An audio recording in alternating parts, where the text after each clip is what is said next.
কোচৰাজমুখী জনগোষ্ঠীৰ বিভিন্ন দল সংগঠনে আমি পূৰ্বৰ পৰাই কোচৰাজমুখী জনগোষ্ঠীৰ সাংবিধানিক অধিকাৰৰ কথা কৈছোঁ। বিশেষকৈ আমাৰ যিটো মাটি, সেই মাটিৰ অধিকাৰৰ কথা আমি কৈ আছোঁ। কিন্তু আমি দেখিছোঁ যে বৰ্তমান কেন্দ্ৰ আৰু ৰাজ্যত থকা চৰকাৰে কোচৰাজমুখীসকলক সাংবিধানিকভাৱে সুৰক্ষা দিয়াৰ ক্ষেত্ৰত আজি ব্যৰ্থ হৈছে, যাৰ ফলত আজি নামনি অসমৰ কোচৰাজমুখীসকলক আজি এটা বিশেষ সম্প্ৰদায়ৰ লোকে বিভিন্ন ধৰণৰ তেওঁলোকে অত্যাচাৰ কৰিবলৈ আৰম্ভ কৰিছে। শেহতীয়া আপোনালোকে জানে যে কোকৰাঝাৰ জিলা আৰু ধুবুৰী জিলাত কোচৰাজমুখী লোকৰ ওপৰত অত্যাচাৰ কৰা হ'ল।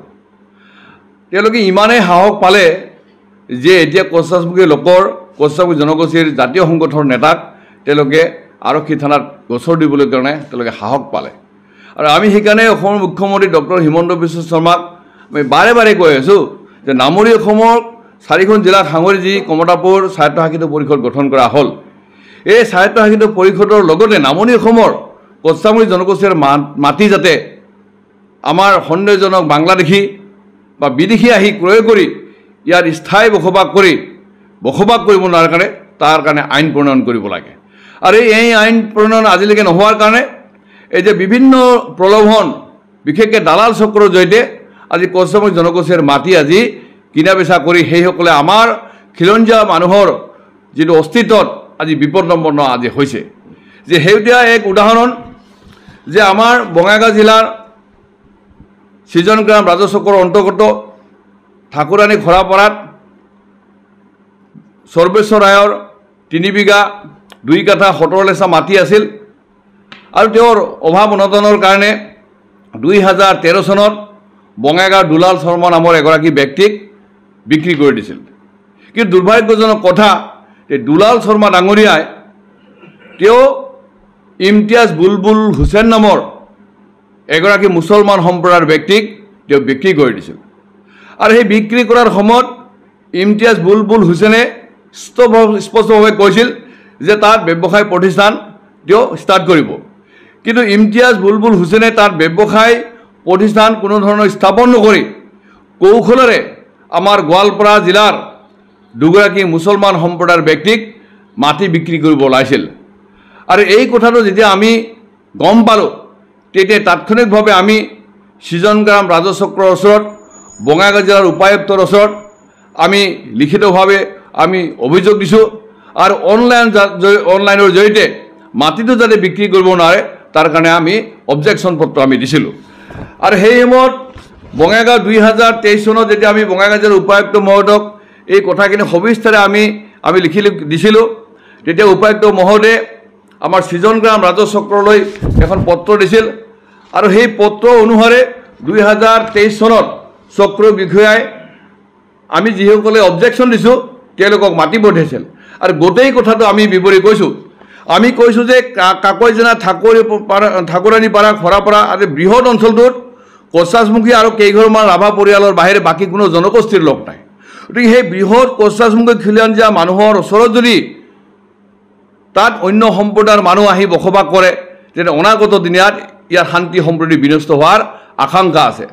আৰু তাত যাতে কোনো ধৰণৰ শান্তি বিঘ্নিত নহয় তাৰ কাৰণে আমি DC মহোদয়ক আৰু চক্ৰ বিষয়াক আমি সেই মাটি ক্ৰয় বিক্ৰয়ৰ ক্ষেত্ৰত আমি বাধা আৰোপ কৰিবৰ কাৰণে, অনুমতি নিদিবৰ কাৰণে আমি অনুৰোধ কৰিছিলোঁ।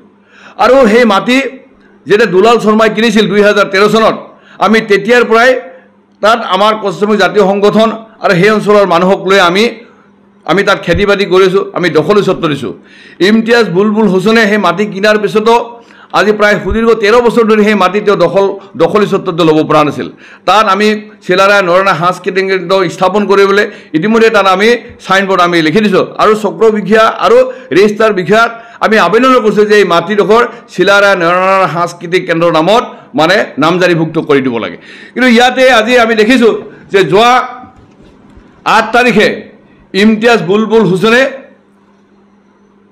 তেওঁ অধিবক্তাৰ জৰিয়তে আমাৰ উত্তল হালমাৰা আৰক্ষী থানাত আহি মোৰ বিৰুদ্ধে মোৰ সতীৰ্থ অমৃত ৰায়, কুশল ৰায় আৰু যি 3গৰাকী ব্যক্তি খেতি কৰি আছে তেখেতসকলৰ বিৰুদ্ধে আৰক্ষী থানাত গোচৰ কৰিছে। আৰু এই কথাটো গম পোৱাৰ পিছতেই আমি DC মহোদয় তাৰ আৰক্ষী বিষয়াক আমি কথা পাতিছোঁ, আমি ডিটেইলছ কৈছোঁ, কেতিয়া আমি এই মাটিটোৰ আমি আবেদন কৰিলোঁ, কেতিয়া আমি নামজাৰি কৰ্তন কৰিবৰ কাৰণে গোটেই আমি দিছোঁ। কিন্তু দেখা গ'ল যে আজি তেওঁলোকে ক'ত ইমান সাহস পালে।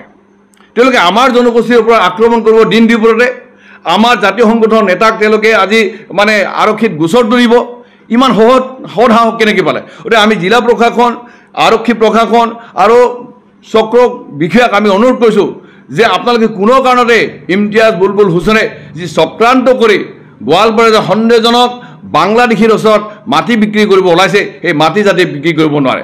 আৰু যদি আমাৰ দাবী, আমাৰ অনুৰোধক যদি প্ৰত্যাখ্যান কৰি সেই সন্দেহজনক বাংলাদেশীৰ ওচৰত সেই মাটি মানে বিক্ৰী কৰে, তেতিয়াহ'লে ভৱিষ্যতে কিন্তু তাত শান্তি সম্প্ৰীতি বিঘ্নিত হোৱাৰ পূৰ্ণ সম্ভাৱনা আছে। আৰু তাৰ কাৰণে জিলা প্ৰশাসন, আৰক্ষী প্ৰশাসন দায়ী হ'ব, এই কথাটো স্পষ্ট কৰিলোঁ। আৰু আমি নিশ্চয় হৈ নাথাকোঁ। খিলঞ্জীয়া কোচৰাজমুখী বা এই অঞ্চল খিলঞ্জীয়া মানুহৰ মানে ভৱিষ্যতত কোনোবাই আহি কুঠাৰাঘাত কৰিব খুজিব, আমাৰ অস্তিত্বত বিপদাপন্ন কৰিব, আৰু তাক আমি মানি ল'ম, কোনো কাৰণতে নহ'ব। সেইকাৰণে পুনৰবাৰ আমি জিলা প্ৰশাসন, আমি আৰক্ষী প্ৰশাসনক আমি অনুৰোধ কৰিছোঁ যে আমাৰ ওপৰত তেওঁলোকে যি আৰক্ষী থানাত গোচৰ কৰিছে, সেই গোচৰ যাতে কোনো কাৰণতে গোচৰ যাতে পঞ্জীয়ন নকৰে, তাৰ কাৰণে আমি আয়োজন। আৰু যদি গোচৰ পঞ্জীয়ন কৰে, আমি দেখিম যে প্ৰশাসনো আচলতে আৰক্ষী প্ৰশাসনৰ ইমতিয়াজ বুলবুল হুছেইনৰ মানে সমৰ্থন আছে বা তেওঁলোকৰ হৈ কাম কৰিছে। গতিকে আমি এই কথাটো ৰাইজক অৱগত কৰিছোঁ যে আমি সেই জনগোষ্ঠীৰ আমি বিৰোধী নহয়, সেই জনগোষ্ঠীৰ আমি শত্ৰু নহয়। কিন্তু আমাৰ কোচৰাজমুখী আৰু খিলঞ্জীয়া মানুহৰ অধ্যুষিত অঞ্চলত কোনোবাই আহি অবৈধভাৱে মাটি দালাল কৰি কম দামত কিনি অধিক টাকাত বিক্ৰী কৰিব, আৰু তাক আমি নিৰ্লিপ্ত হৈ থাকিম নিশ্চয়।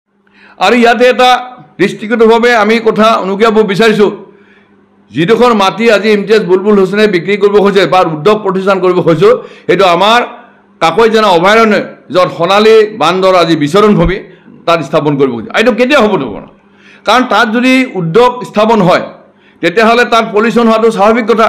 আৰু যেতিয়াই তাত বায়ু প্ৰদূষণ হ'ব, সেই অঞ্চল প্ৰদূষণ হ'ব, তাত মানে দুষ্প্ৰাপ্য সোণালী বান্দৰ ক্ষয় ক্ষতি হ'ব। গতিকে সেই দুষ্প্ৰাপ্য সোণালী বান্দৰ যাতে বা সেই অঞ্চলত থকা জীৱকুলৰ যাতে কোনো ধৰণৰ ক্ষতিসাধন নহ'ব নোৱাৰে, তাৰ কাৰণে আমি সচেতনতাৰে সেই অঞ্চল কোনো ধৰণৰ উদ্যোগ প্ৰতিষ্ঠান হ'বলৈও আমি নিদিওঁ।